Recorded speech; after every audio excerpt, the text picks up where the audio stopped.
It is 2 p.m. and you are listening to Radical Minds on WHPK FM 88.5 Chicago, the pride of the South Side.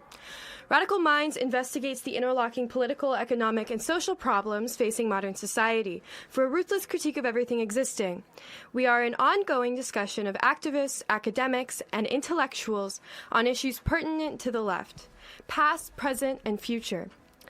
My name is Erin Hagood, and I'm in the studio with my co-hosts, Stephanie Gomez and Neil Hare. And today we're going to be talking to Jack Ross, who is an independent historian from New York and author of The Socialist Party of America, a complete history of the Socialist Party. So, hi, Jack. We're really happy to have you on the show. Hi. Great to be on the show.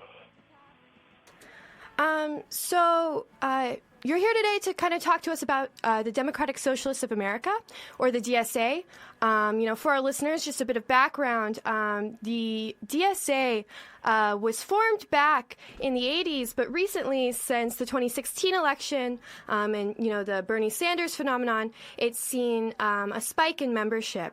And so, Jack, I know that you've been kind of deep in this history of the Socialist Party for your research, and, you've been paying attention to the election. And I also know that your father was one of the founding members of the DSA, so you've kind of been on the scene for a while, kind of watching the DSA. So I just wondered if you could talk to us about kind of, your personal knowledge of the DSA, how you've seen it change, and, just kind of some initial impressions. Well, first I need to make clear I'm very much coming to this as an outsider. I have not been involved and have no desire to be involved in the internal politics of DSA or even in the organization itself.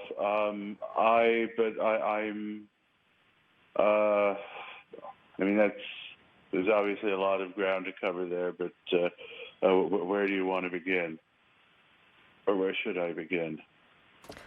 I guess I was wondering if you could kind of first tell us about your father as a founding member of the DSA, and kind of what it was like, or what you know about the DSA kind of from back in its founding moment, so that we have like a bit of background for talking about, what is the DSA today.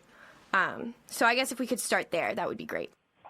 Well, in the 70s or early 70s, it was one of three groups that the historic Socialist Party that had really been on a very steep decline throughout the whole post-war era, or certainly since 1948.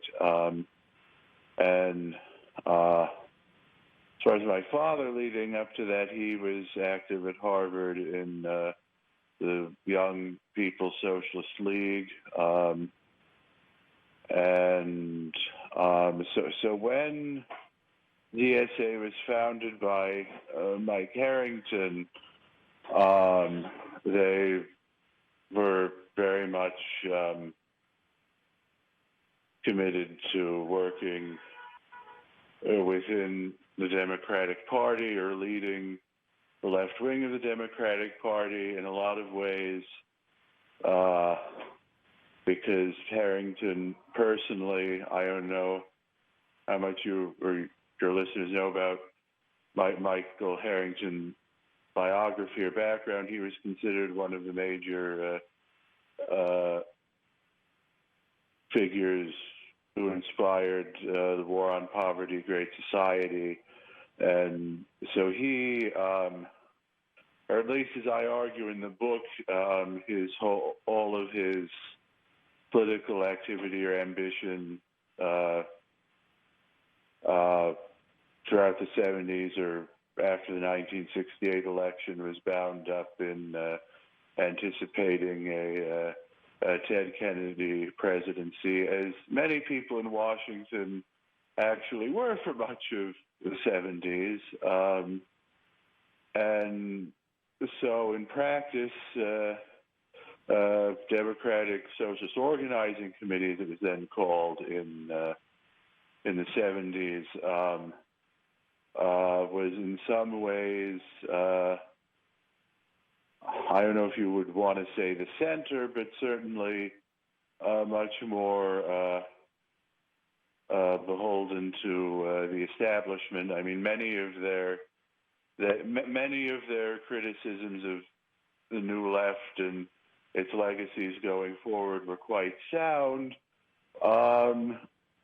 What happened after 1980 in the election of Reagan was that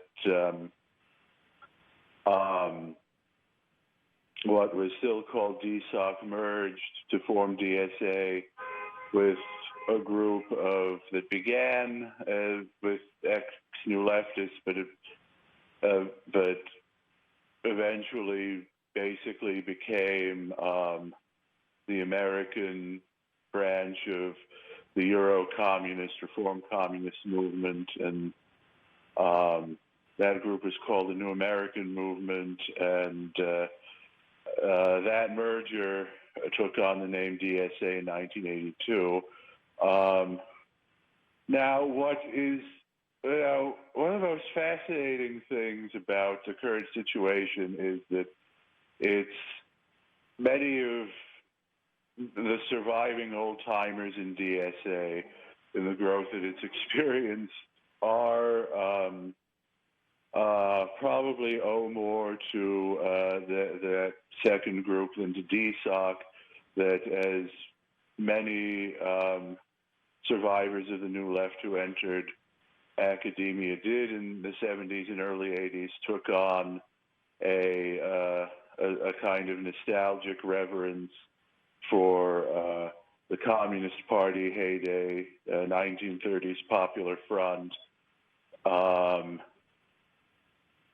which to the New Left or to anyone in the historic socialist movement was something very different or disconcerting. And they are very much, in a lot of ways, the old guard being pushed aside now with the recent growth of DSA. A lot of these people who took most of their cues from the Communist Party or disaffected members of the Communist Party, but still held to a lot of the same basic assumptions. I'm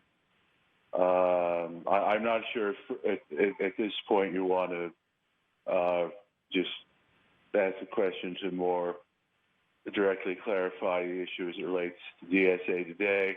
Obviously, there's a much deeper history with the historic Socialist Party and how it perceived the Communist Party, though there's a lot of I would certainly argue that a lot of the bad history that came out of what I just described about the 70s and 80s informs a lot of the current DSA's assumptions, political assumptions, how it relates to politics. I might give some, I can think of definitely some specific examples, but before I do, I feel like we should say a little more to establish how the DSA became relevant again, or how you or other of your listeners or people you've talked to perceived and related to that. Yeah, I agree. So one thing that I wanted to ask is if maybe you could describe what you think is how to define kind of the old guard versus the new guard of the DSA. I think it would be really helpful for our listeners, not only to get some background about, okay, so when kind of did this new guard emerge around the election and how, but then what, how do we characterize the differences between this new guard and then the old guard of the party that you described as kind of nostalgic for the old Communist Party? Well,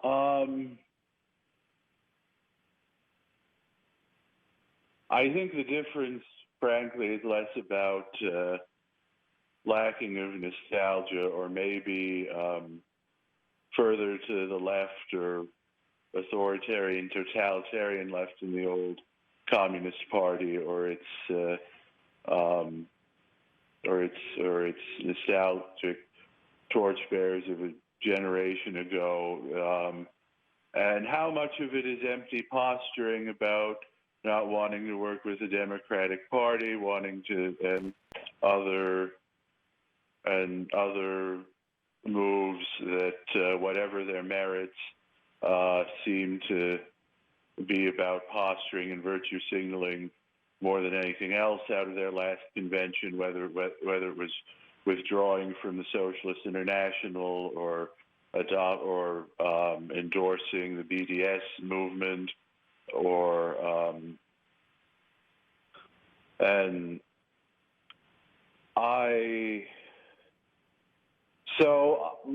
how I have read the recent growth of DSA. The story they tell or push on others seems a little too convenient to me.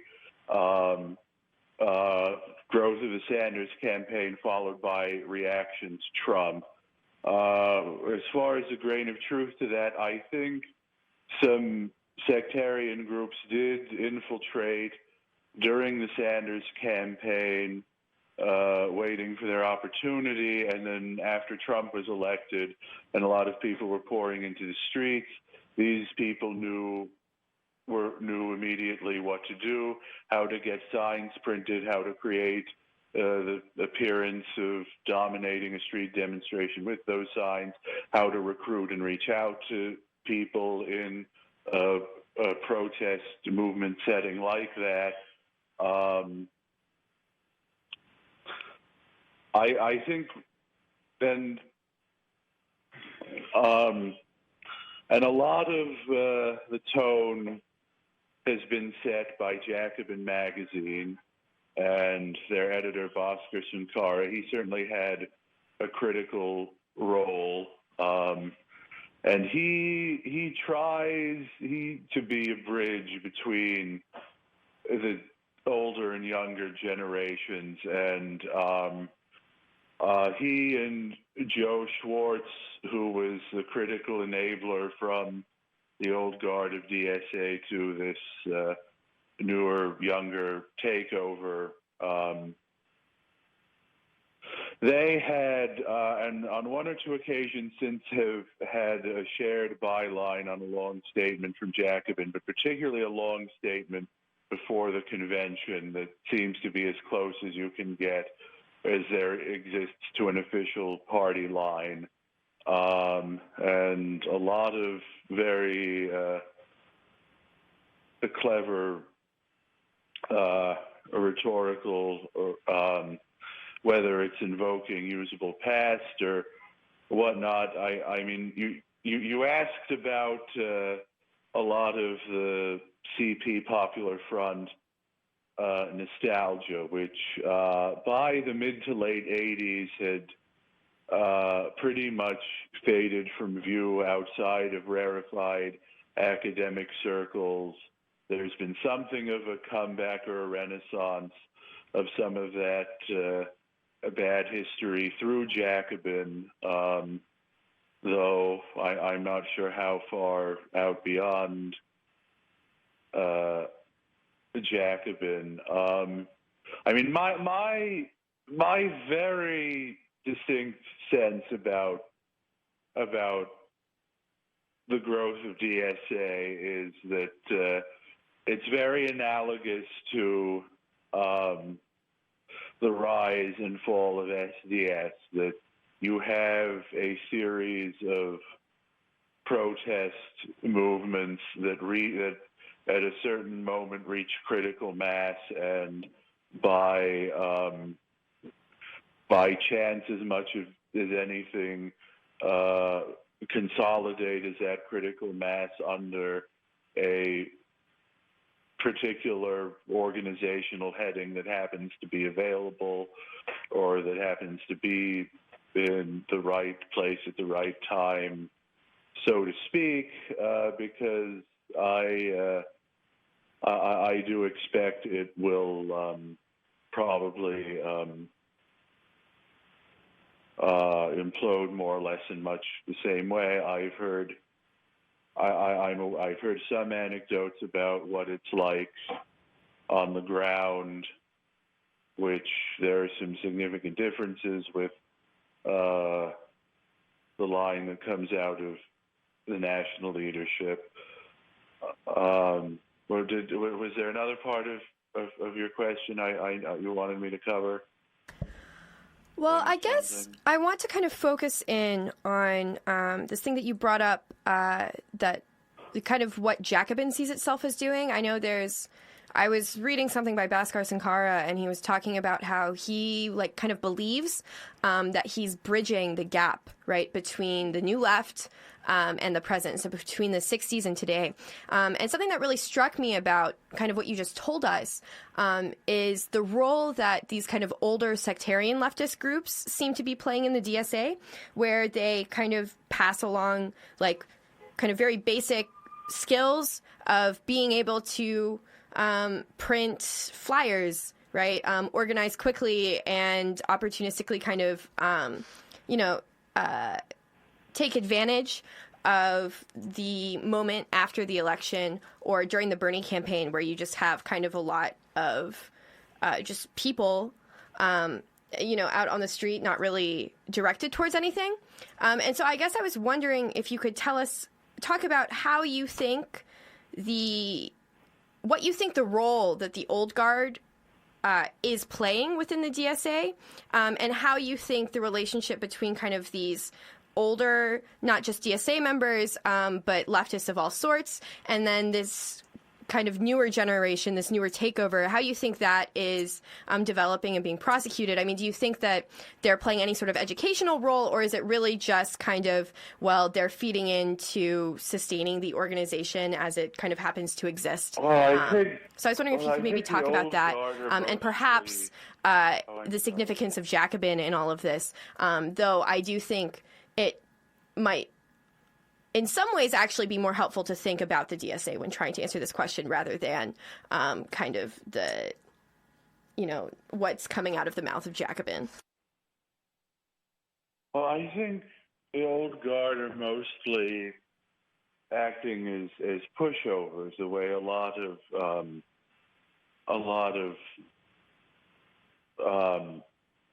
campus administrators and other older folks of that class do for a lot of illiberal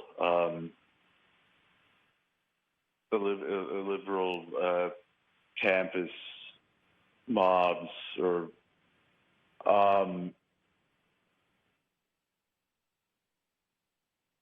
and I mean, just before I came on the program, I started reading. I don't know if it's something you've discussed on an earlier program, Chris Citrone's essay, "The Millennial Left is Dead," and there is no real critique of the 60s generation, and if anything, all of its worst characteristics without any of its virtues. And I mean, since we had an election 2 days ago with a lot of results that were significant for DSA that tie right into this point, which is they think they're going after or posing such a great challenge to the, whether they want to use the term liberal or neoliberal or whatever, but the corporate democratic class, the democratic establishment, but they are invested in all the same basics and pieties of their value system, particularly when it comes to identity politics and the new class virtues, and that was what the boomer left, if you want to use these generational terms, ultimately became. And the reason, whether it's on a lot of campuses or even from a lot of the media and political class, they're so indulgent of a lot of the intersectionalist illiberalism and the whole paradigm it's constructed is because they are what they want to see or what they want to believe about themselves or their own cause. I mean, the Sanders campaign, in many ways, was a real challenge to that and rebuke to that, and Sanders himself, whatever criticisms any of us might make about his choices over the course of his career, he is very much a relic or indeed the leftmost edge of the democratic left of the civil rights era that preceded the new left roots of so much of the corporate Democrat.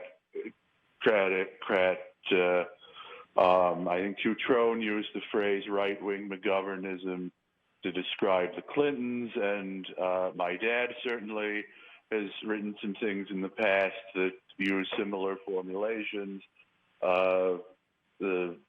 Thomas Frank is also quite good in laying out that continuity, particularly in his most recent book.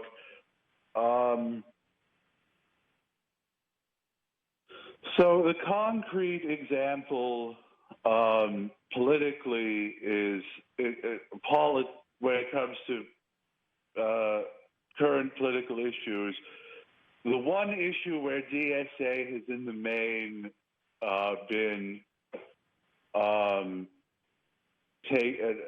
an opposite, the major issue difference, that is, with the mainstream Sanders coalition groups like Our Revolution and their labor movement allies, is on housing and new urbanism. And the DSA and the more radical candidates who all lost, three of them, there were apparently several more that did win some elections in places as varied as Manassas, Virginia, Wichita, Kansas, Knoxville,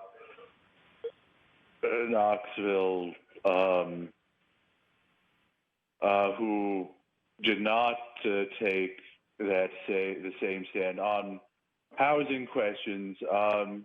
I mean, it was basically how Kshama Sawant was elected, and the three furthest left candidates, another Seattle candidate, John Grant, Ginger Jensen in Minnesota, who was directly aligned with the group, with Socialist Alternative, as is Sawant.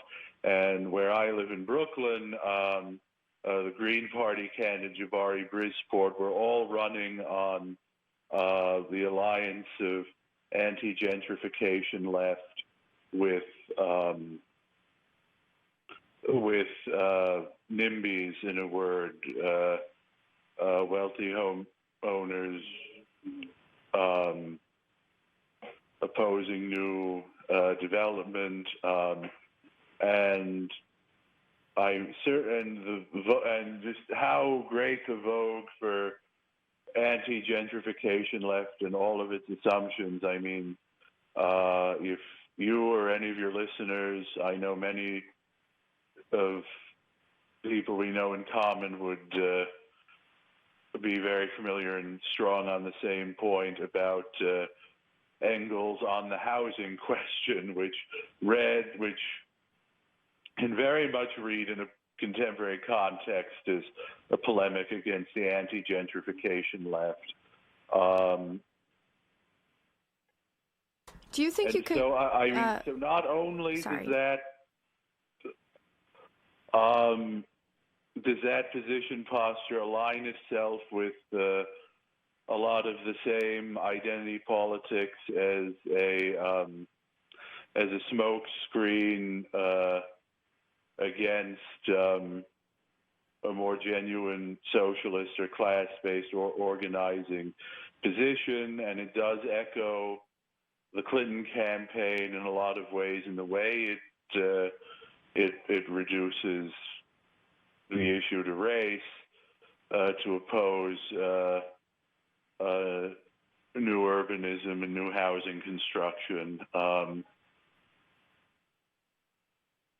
And it is a losing political strategy because, I mean, the DSA leadership seems to think it came up with such a brilliant compromise between radicalism and pragmatism, and insisting they will only endorse avowed socialist candidates, but that pretty much just amounts to supporting these scattered local office candidates and the kind of platforms they run on. And well, what has most, so to get back to the bigger, to put this in a sort of bigger picture context about the present political scene, I mean, what has most appalled me about a lot of the mainstream media coverage of the emergence of DSA, or particularly from a lot of the predictable corporate liberal establishment places like Vox or Slate or New York Magazine, they don't give a damn about the kind of totalitarian tendencies that have infiltrated DSA. It's all about all they do is upbraiding them about living up to their own identity politics pieties, and what that leads to is just virtue signaling, holier than thou Twitter war about saying, "Oh no, you're the one who's more implicated in white privilege," or what have you, and that can't end well, and it will only alienate more and more people, and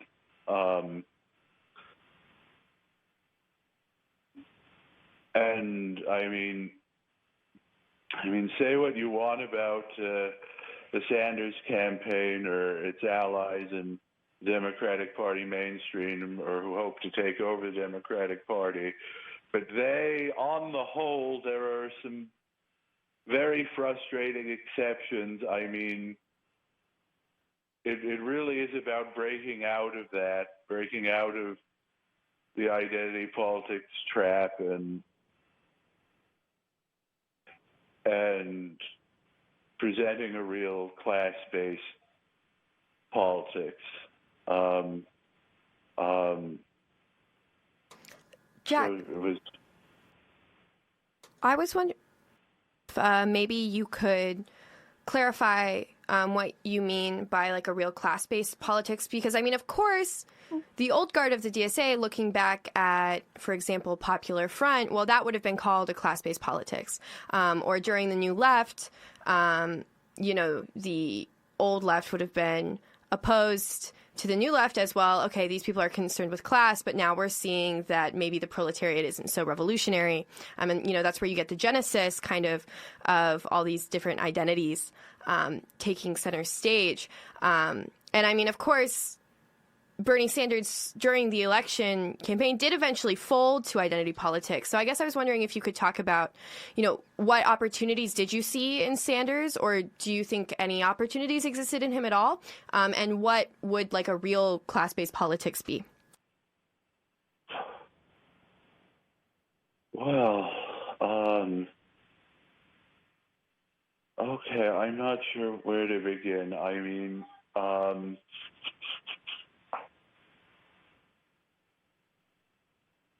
mean, yeah, the way Sanders' campaign was manipulated in throwing a lot of the bones that they did, I don't think I mean, when Sanders ran, I don't think it was his intention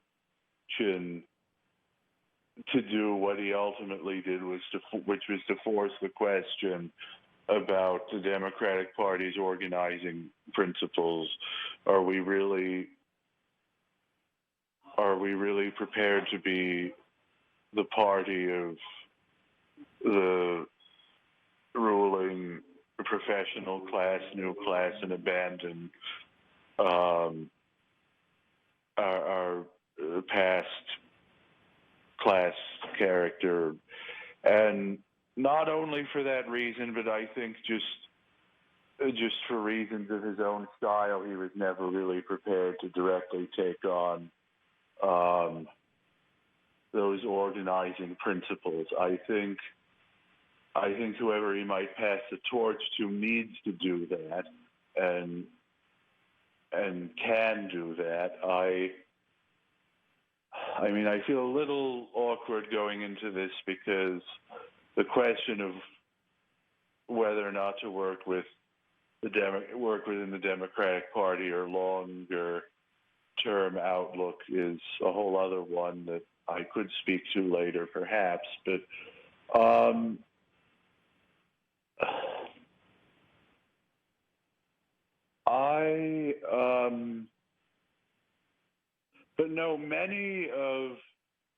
much of it does come out of the Communist Party legacy, or the Popular Front legacy, or the approach that they took to race as opposed to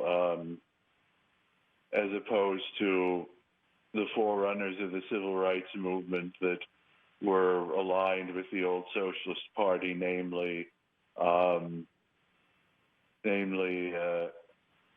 A. Philip Randolph, Brotherhood of Sleeping Car Porters, and a few other figures who go back to the black non-communist left of during the communist heyday, who had a much more direct relationship to future civil rights movement. I'm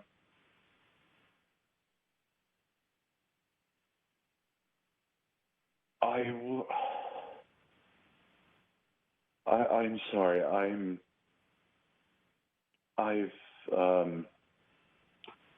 Sorry if I'm drawing a blank. I've been struggling with since yesterday with illness.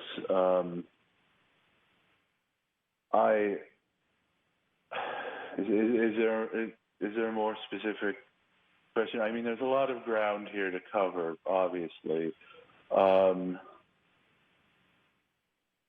I guess I was wondering if you thought that Bernie Sanders represented, like, how did you think Bernie Sanders represented a class politics against identity politics?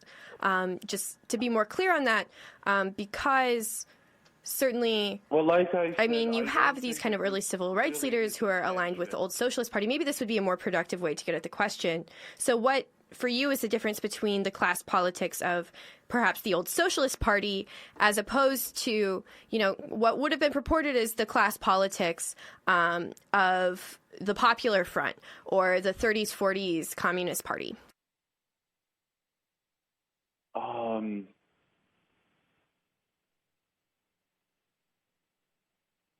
Well,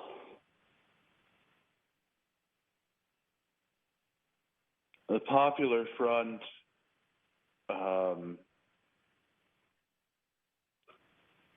well, any discussion has to begin and end with the fact that, which should go without saying, but it does not always, that they were an instrument of Soviet foreign policy.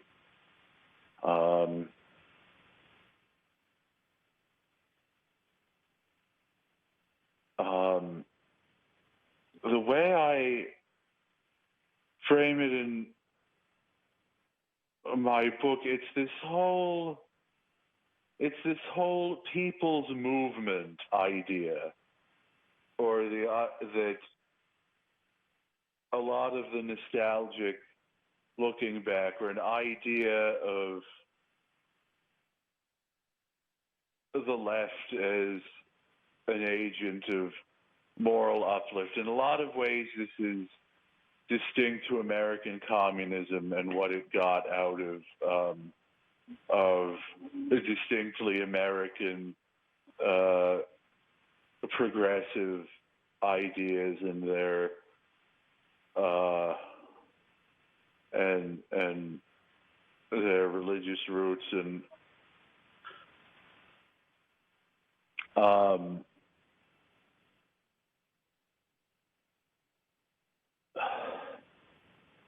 I mean, I guess I'm bringing it back to question of DSA's political tactics when I say this. I mean, one thing that's very striking to me is they seem to be just thinking that all they have to do is go out and canvass or do grassroots organizing around big national issue campaigns like their Medicare for All campaign. They're just tagging along to what is the big issue of the mainstream Sanders coalition and having no real impact on it.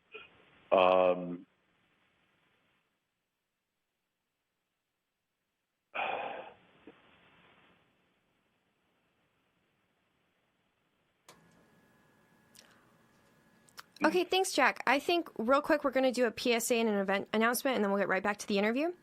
So this is a public service announcement.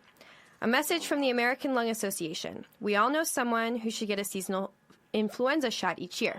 People with chronic medical conditions, anyone over 50, pregnant women, children 6 months through 18 years, and people who live with them or care for them. In fact, anyone wishing to reduce the risk of contracting influenza should get vaccinated. Details at facesofinfluenza.org. And an event announcement tonight at 6 p.m. at the University of Chicago. There will be a screening of Oliver Stone's film Nixon. That's at 6 p.m. in the Harper Memorial Library, room 151. And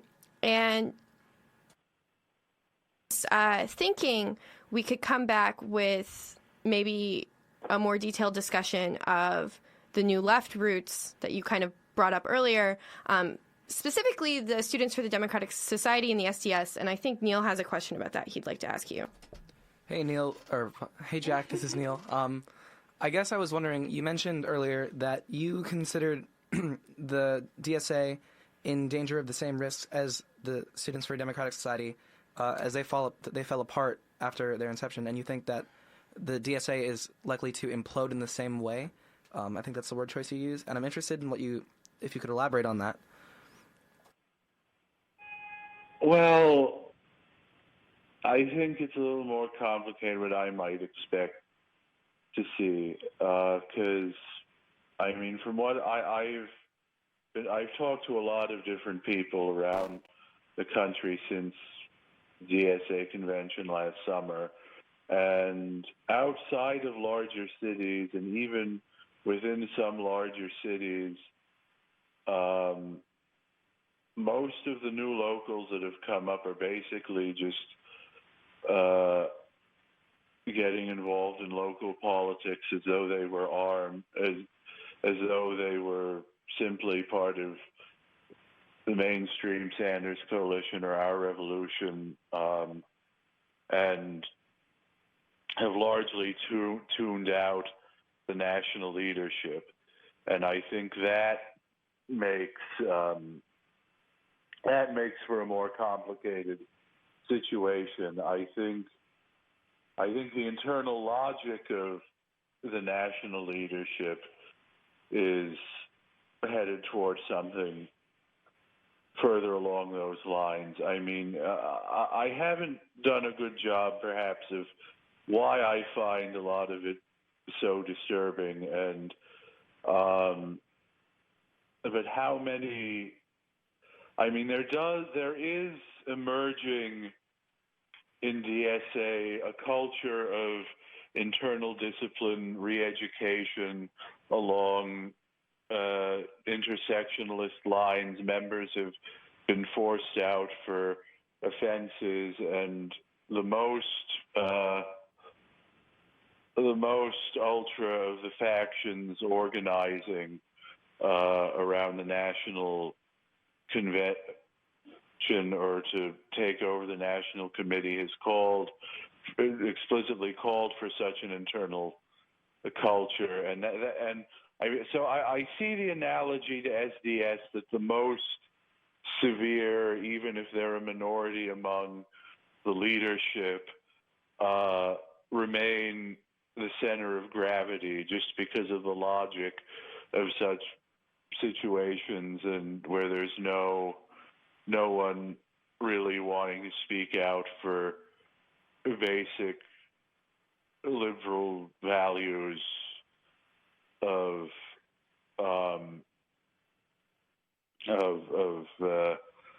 democratic organization, and again, just how much of this, the fact that it owes less to the Maoists who took over DSA than to campus bureaucracy indoctrination is what's so striking about it to me. So, to also go back to the earlier question about what would a class-based politics look like, or something truer to the historic socialist tradition, it apparently does exist in a lot of the more out-of-the-way locals, of which there are in abundance now. And I have also heard stories in even the larger locals or in larger cities. There is a dominant leadership clique, that minority leadership clique, that seems to, with much of the national leadership, basically want to transform DSA into a direct action organization. And indeed, they have been very present on the ground in a lot of the various Antifa actions. And I do hear stories about some of the larger locals where a lot of the people who join, thinking they're basically joining an arm of the Sanders campaign, basically drift away. And I have heard a number of anecdotes that in the last year or so of SDS, that was basically how it was as well, that a lot of excited young people rush in, and when they realize exactly who they're dealing with, they basically fade out. I happen to also be hopeful, because of the people I'm talking to, that they have been, that these people are reachable for better politics. I don't know if you want to talk later about I mean, there's very little as of yet that we're able to announce or officially report about. Some mutual friends of ours in organizing or creating new media platforms for reaching these people, or taking it on directly, or that Jacobin and the DSA leadership, that is. But I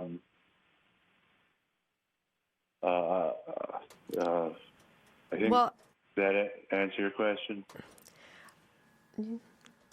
I would say so. Yeah, I think the issue that I'm coming with the most, foremost for this whole conversation, is that I see a disconnect between the DSA's message and it's also its goals. Like, for example, I've noticed that the DSA doesn't consider itself a political party, rather an organization, and that sometimes it works through the medium of other parties. Like we mentioned, that the DSA might trail across issues that the Democrats might have already taken up. So I guess I would wonder how the DSA can make itself a force of change without having to wait for opportunities to create that change, or maybe how it's influenced by people who have different ideas on what route to take. are influenced in the DSA. Like we know that IOP and other ISO, all kinds of different groups kind of push their own message into the DSA as one big lump idea, and how to differentiate those ideas and how to put it into action beyond just being identity politics or beyond just being people holding up signs in an organization, beyond just like creating a sort of image of activism, but maybe not actually bringing change behind that. If I could put a point on that question, Neil, Jack, something that you talked about is how there's kind of this authoritarian impulse in DSA, and, you know, they seem to be learning more from the bureaucracy of, like, campus HR managers than from the history of socialism. And I was wondering if you thought this might, like, be at all related to its status as, like, it considering itself a movement or an organization that's not really a party and doesn't have any of these sort of direct political or even, you know, in some ways kind of liberal democratic aims at all. And then maybe for Neil's question, if you could also, that might be a good opportunity to talk about what you think are the possibilities for DSA. I mean, a lot of people think that the DSA is kind of directly a possibility, like, oh, well, the DSA will grow and grow and grow, and then socialism will win or something. And obviously you aren't taking that stance, so I guess what you think the opportunities are for, you know, capitalizing on the DSA in any way, and do you think anybody's kind of trying to do that?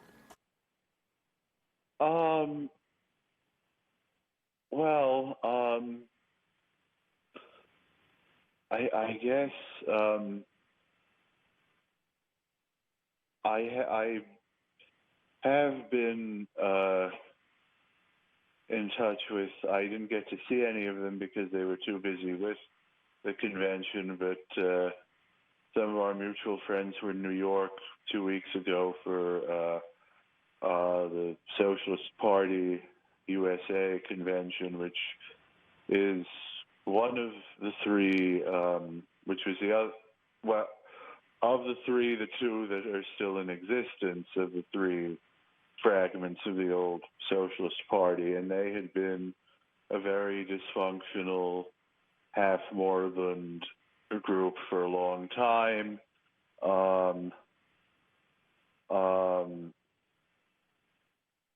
Those that I've talked to, there's the hope of launching a new publication, a new and revamped publication, all online, that can offer a more direct critique and align itself with a lot of the dissenting forces or local grassroots, more local grassroots element in a lot of DSA. I am in touch with some of those people with some of those in DSA as well, who want to a more democratic, who basically want it to be a democratic organization again, and to seize this opportunity. So, I mean, I think the hope with a new media platform such as this, that I would hope and anticipate Radical Minds would become a part of as well, is to directly engage these issues. And I think, and what I also hope is that I mentioned the group Our Revolution. They have huge potential. They have also experienced growth in their own right. I already know of some examples of people who have been disillusioned or bitterly so with DSA, who have gone to work organizing for them. They have their own baggage and some of the same sort of infiltration at the margins, but I think that's the way. I think that's basically the path forward, and I would hope that a new platform such as we're hoping will come to fruition in the new year, and to get some of the more democratic and grassroots element of DSA behind it, that can become useful to Our Revolution in doing what it has to do, and to also shake off a lot of the identity politics manipulation and similar baggage. And I did bring up earlier, of course, and it was sort of hinted at in talking about what is the potential of DSA, what is the and the question and the whole question about, is the Democratic Party the right path? Opposition to the two-party system was very formative for me politically, but I've also been very shaken by how much of an embarrassment, namely the Green Party, has been for the last decade at least, and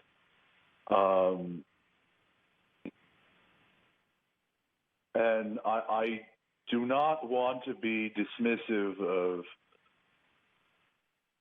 concerns about upholding the two-party system by any means. There's a whole lot wrong with it, but at the same time, I think in the nearer term, the effort needs to be made on what certainly, in my view, can be no less than a hostile takeover of the Democratic Party as Trump executed against the Republican Party.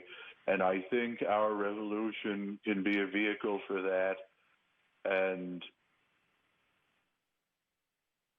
frankly, in my view, I find that DSA is too much a legacy, and especially because they're so convinced that they're not beholden to the baggage of the events in the 60s and the new left, in which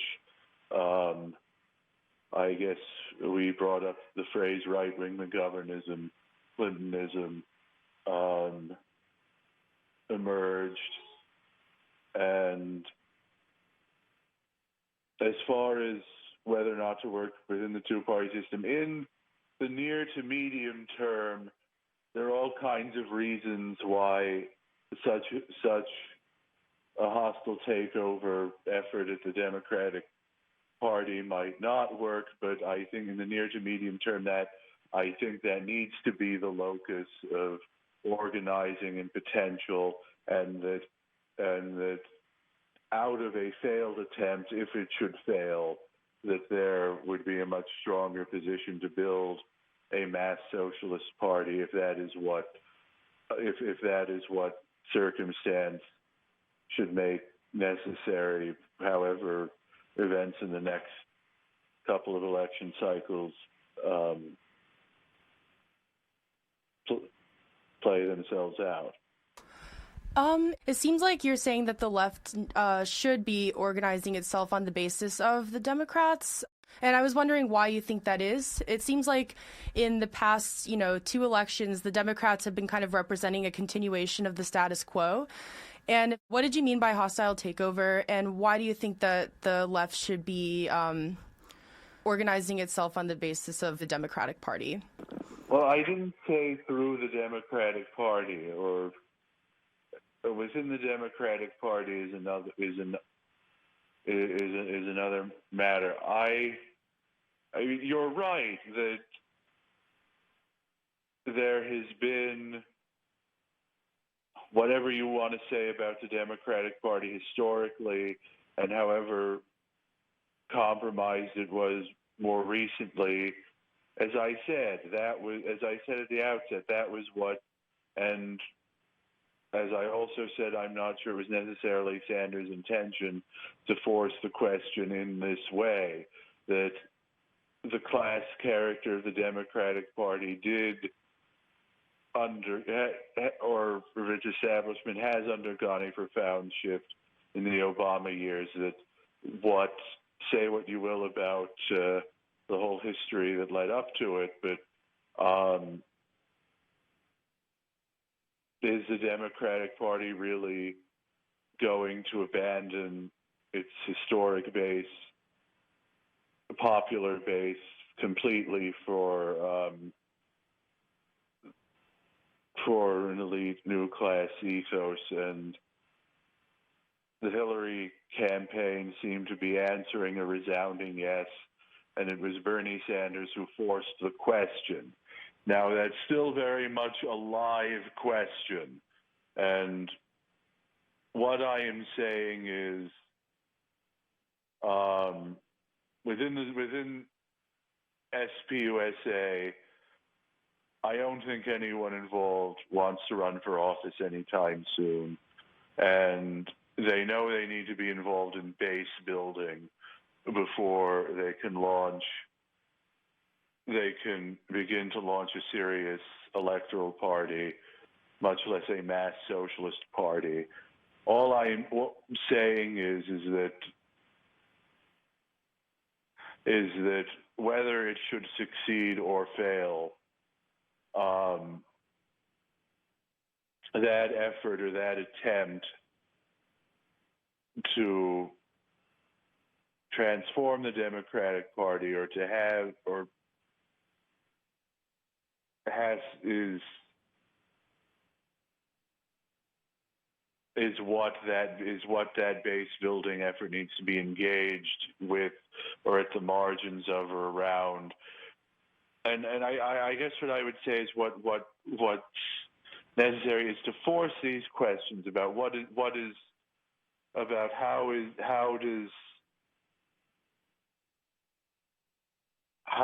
to force the questions of contradictions about all the identity politics really belonging to the other side, and why are self-identified socialists allowing themselves to be engaged in this holier-than-thou context with the democratic establishment on identity politics, and why isn't it challenging the first principles altogether of identity politics, and not just identity politics, but as I explained earlier about why housing and new urbanism is the issue and is going to be more and more a major issue in national politics, really draws out that contradiction in a very powerful way. So, Jack, I wanted to ask about, your kind of idea of a potential hostile takeover of the Democratic Party by Our Revolution, that kind of group that you mentioned. And so, I mean, the first thing this kind of reminds me of is Bayard Rustin's critique of the Mississippi delegation, because it seems, at least to me, to have sort of similarities to his idea that, well, we need to enter the Democratic Party politically and kind of actually just win it over. And so I was wondering if you could differentiate kind of between different attempts at sort of what's new and what's different about kind of this potential hostile takeover of the Democratic Party as opposed to kind of those mounted by 20th century social democracy. And then I was also wondering, oh my God, what was I going to ask? Give me a sec.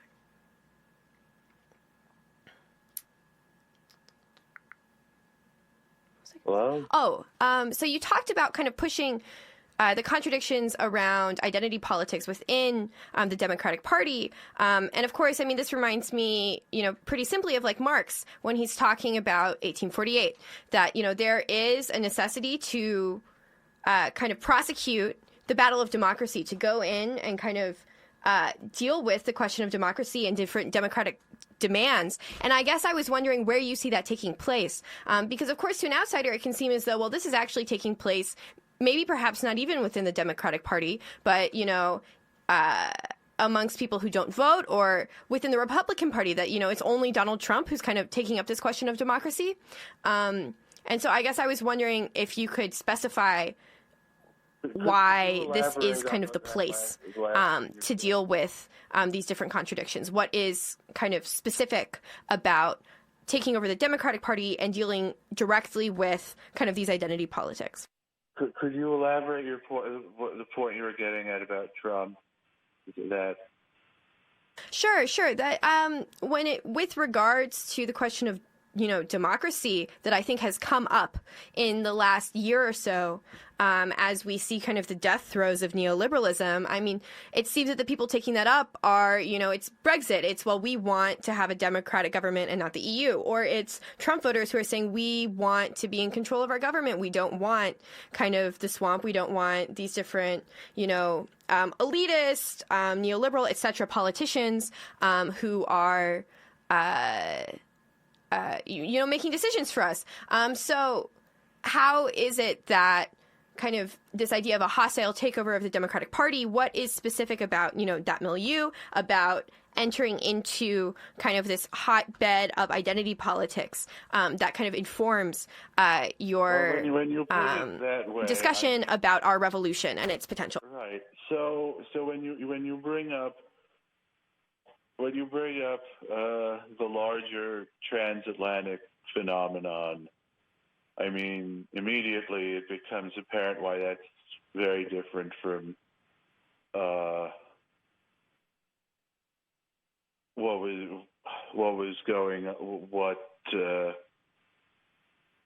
situation or alignment of forces was in the 60s.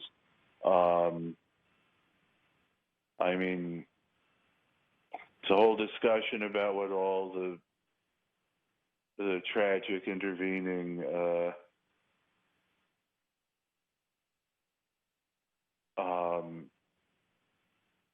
forces were in the 60s into the 70s, and how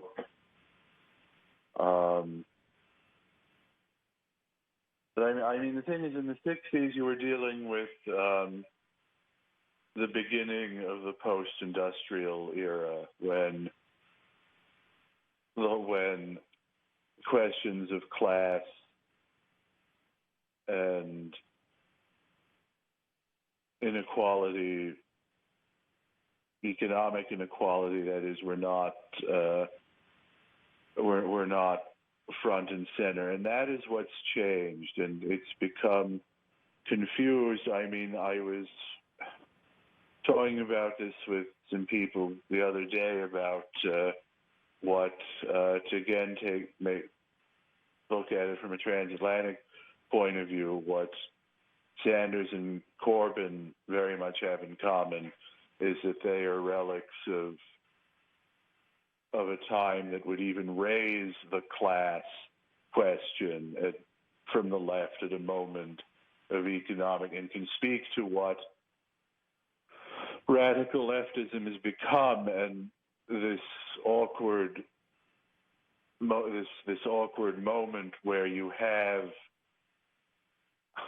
the intersectionalist left and a live economic question among a far larger group of younger generations, and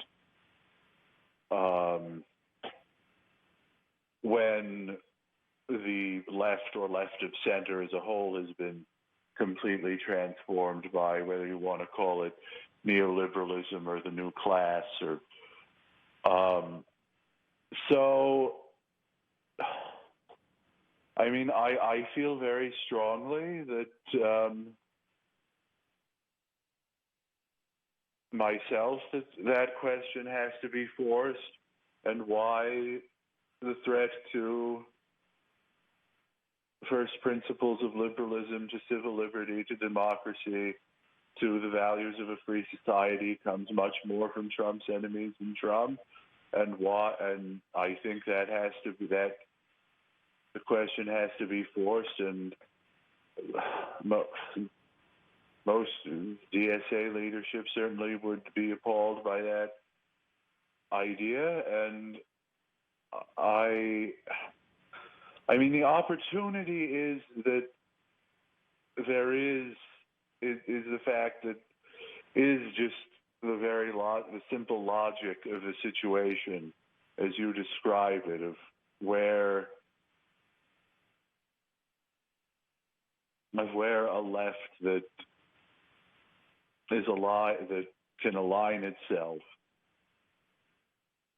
can come in, and what I have urged on members of Platypus and those that I've worked with, and being able to launch the kind of platform we're talking about,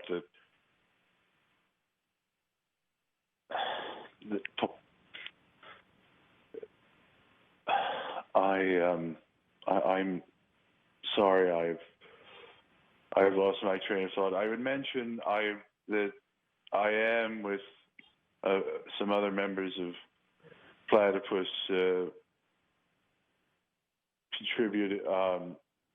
planning to contribute, and hopefully a relationship can grow greatly over time with the magazine American Affairs, which is often crudely characterized as the pro-Trump journal or journal of Trumpism, but really is much more independent. And I think,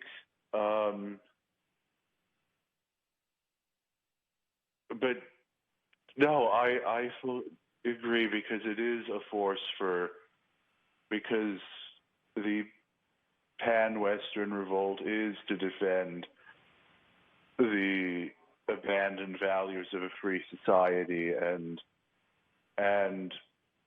those economically left behind who have been abandoned by the established left of center.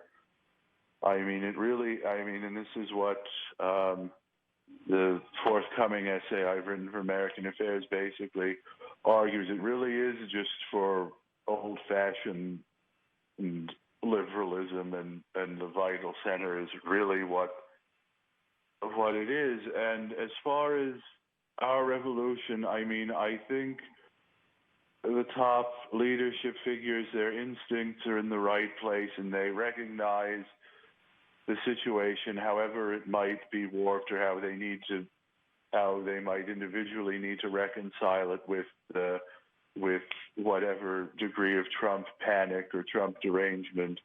But I think basically the answer is that we need to just get out there and establish the platform that's necessary to make this case, and that there are and that there's a clear path from building that platform to link up to those that are organized or have been organizing, or to organize, whether it's dissenting or more grassroots elements of the essay, or our revolution with whatever house cleaning may still be necessary for them. And I think I think that case can be made.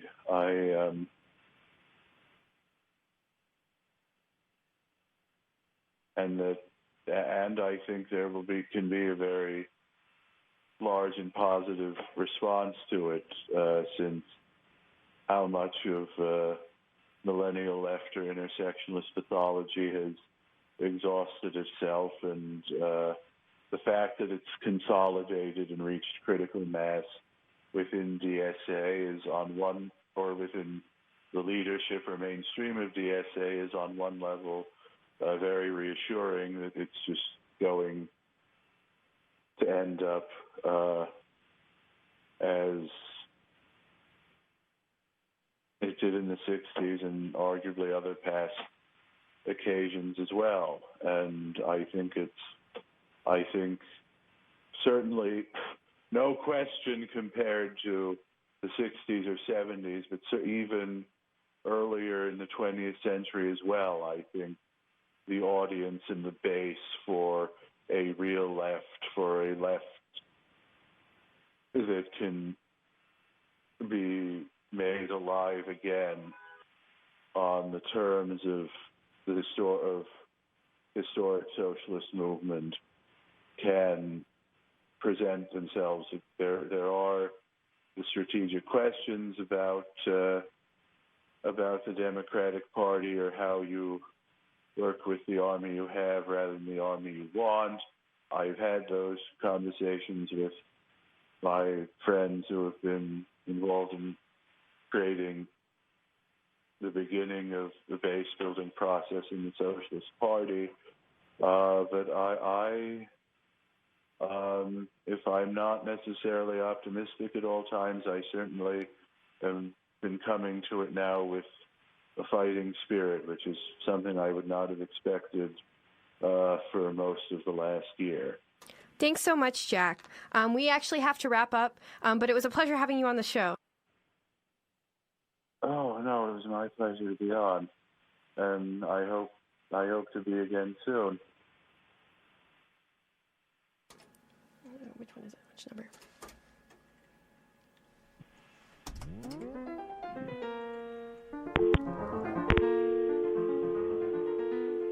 This has been Radical Minds on WHPK 88.5 FM Chicago, the pride of the South Side. And this was our discussion about the DSA with Jack Ross, author of the Socialist Party of America. Catch us every Thursday at 2 p.m. Directory and call again, or ask your operator for assistance.